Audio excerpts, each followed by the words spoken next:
15 years ago, freshman year of high school, I decided to get my first job at a department store named Cookies. Now, I was working at Cookies full time, and I was also a full time student. So you can imagine the amount of responsibility I was putting on myself at such a young age. And because I had so much responsibility, I was drinking about 4 to 6 cups of coffee a day. And because I was drinking so much coffee, I was always up, I was always active, I wasn't sleeping, and quite frankly, I wasn't eating either because I had a lot going on.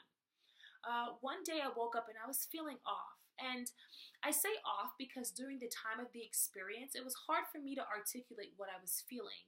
But I had a lot of jitters, I was lightheaded, I was feeling shortness of breath, and I was a bit dizzy.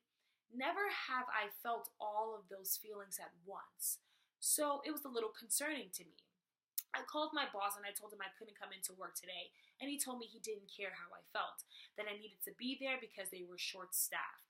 And quite frankly, I couldn't be mad at him because he was worried about the business and I was more concerned with my health.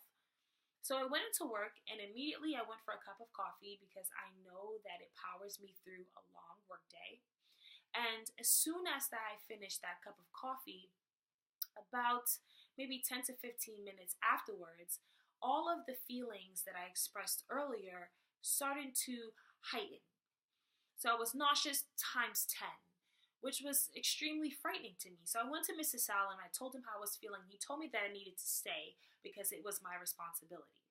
So I stayed an extra hour, but things weren't working well for me. So I went back to Mr. Saul. I'm like, Mr. Saul, I can't.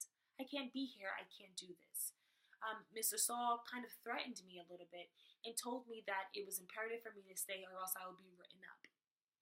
But I had to leave on my own merit because I wasn't feeling good. So as soon as I left, I realized that I was not going to be able to make it home. So I went to a restaurant next door and I asked them for water. And I threw the water and splashed it all over my face because my body started to tense up. One of the servers realized that I wasn't doing so well and I wasn't responsive, so he called 911.